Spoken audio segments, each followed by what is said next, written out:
then we will achieve the fair and sustainable international order that we have all sought for many years. If we fail, then years of poverty, inequality, and strife lie before us. It therefore falls on UNCTAD 14 to close the agreements and make the compromises that will realize these hopes for millions of people around the globe. And I am glad that the Secretary General is here to lend his authority and support to the negotiations and also to the agreements that will follow. Kenya, of course, is fully committed to UNCTAD, and we are intent on seeing to it that trade between nations, especially African nations, is opened up. Our support to UNCTAD means that we support its strength as appropriate, and we believe its freely agreed decisions should be binding on those who agree to them. I will mention just two other matters at this press conference that are of greatest importance also to our region. The first is peace in our region, and we have all watched events in South Sudan with sorrow.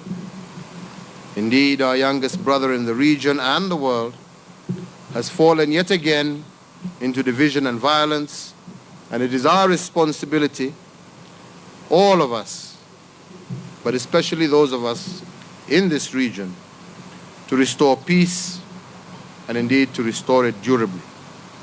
Let me be clear, those of us in the region have primary responsibility for peace and security here, but that responsibility is also collective, and all of us must think carefully and work hard in the cause of peace. And if I may be direct, that means that those outside the region ought to support our efforts to bring peace to South Sudan and elsewhere. The UN Security Council will be well advised to vary the mandate of UNMISS so that it can separate those who have turned to violence, so that it can protect the infrastructure of South Sudan, but more importantly, protect the people of South Sudan, so that they can build and enforce peace, and that is what collective responsibility means. Collective responsibility also applies to the parties to the conflict, and I want to acknowledge the ceasefire that the leaders of both parties to the conflict agreed to, but I think we can all agree that it needs to be enforced fully and without any further delay. Collective responsibility also means that they must immediately commit to the completion and implementation of the peace agreement, including the permanent ceasefire and the redeployment of military forces from Juba. They must also submit themselves to the joint security agreements, especially the security arrangements establishing the joint integrated police units to patrol Juba, and equally all parties to the conflict had better direct their energies to empowering and directing the Joint Military Cessation Commission to operate continuously so as to address issues as and when they are raised.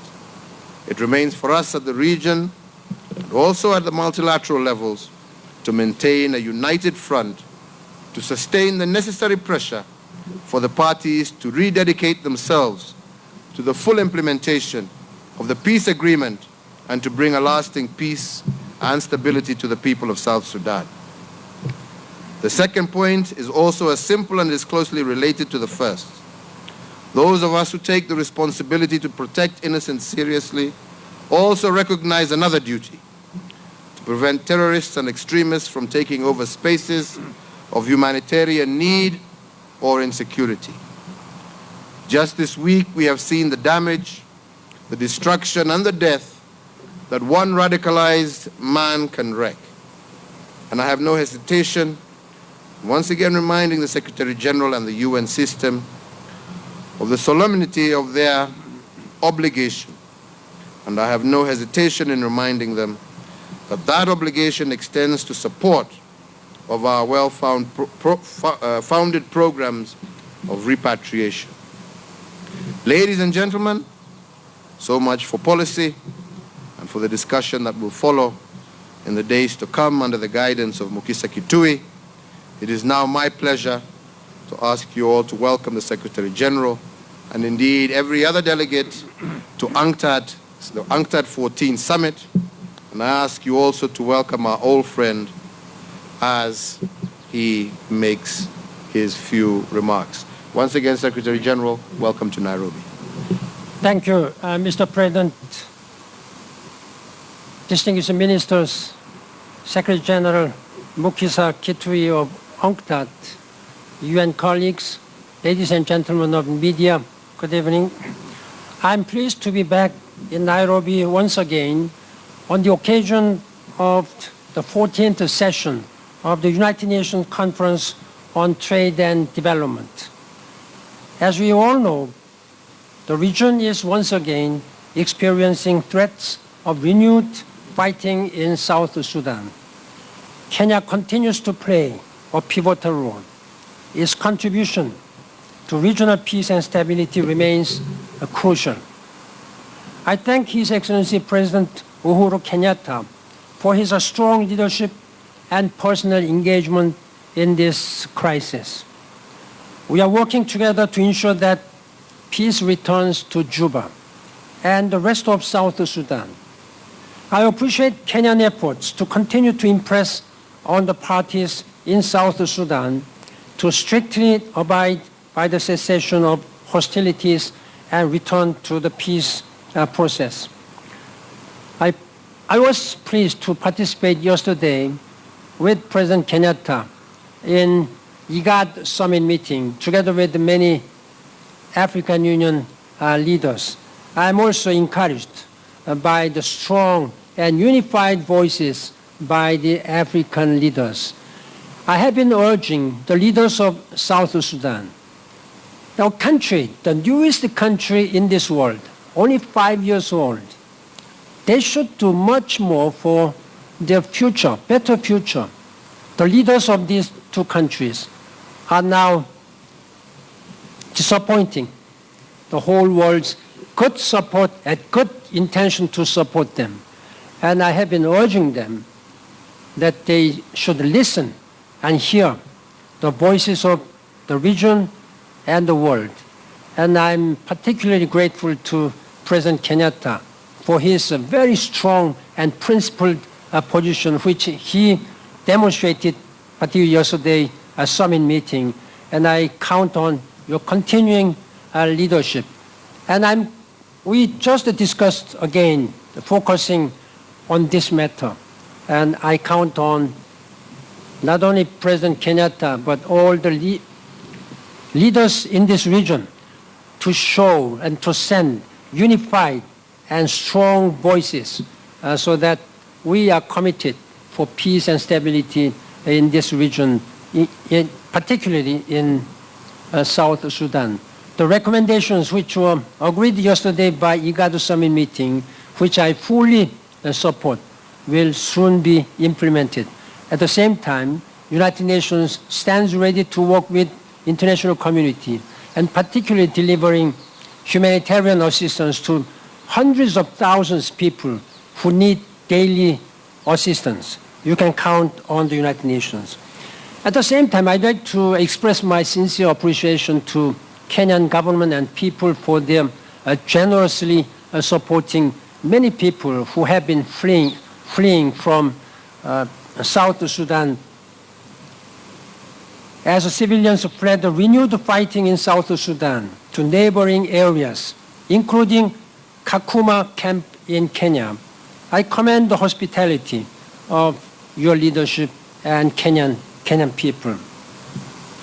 Ladies and gentlemen, as we discussed sustainable solutions to address the displacement challenges, I welcome the Kenyan government's commitment to abide by its international obligations regarding the voluntary, dignified, and safe repatriation of refugees from Somalia.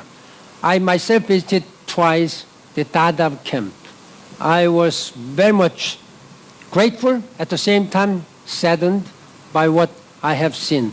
The sufferings and difficulties of these 600,000 people are undergoing daily we need to step up our support for these people who, until when, they will be able to return safely to their home in Somalia. At the same time, I make sure, again, commit myself to work with the international community, donors who have committed in October last year in Brussels to help these people. And you can, again, count on me. I also want to express our gratitude for Kenya's continued engagement in Somalia as the country prepares for federal elections this year. On the situation in Burundi, the United Nations will continue to support the political process led by the East Asian community. It is critical that the region send a united call for Burundian stakeholders for fully committed to an inclusive dialogue to solve the crisis.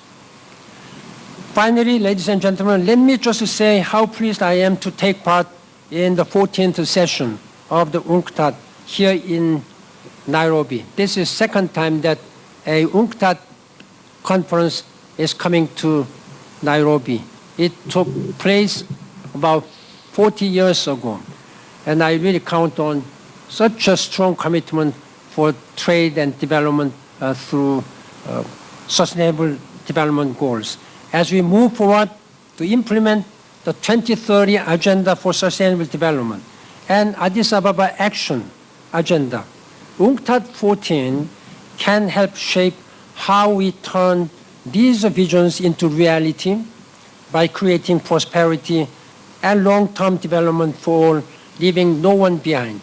Mr. President, as we discussed already today, this year is the first year to start the implementation process of Sustainable Development Goals and Paris Agreement on climate change. These are inseparable. All 17 goals, including climate change, inseparable goals, which must go and implement it all together in parallel.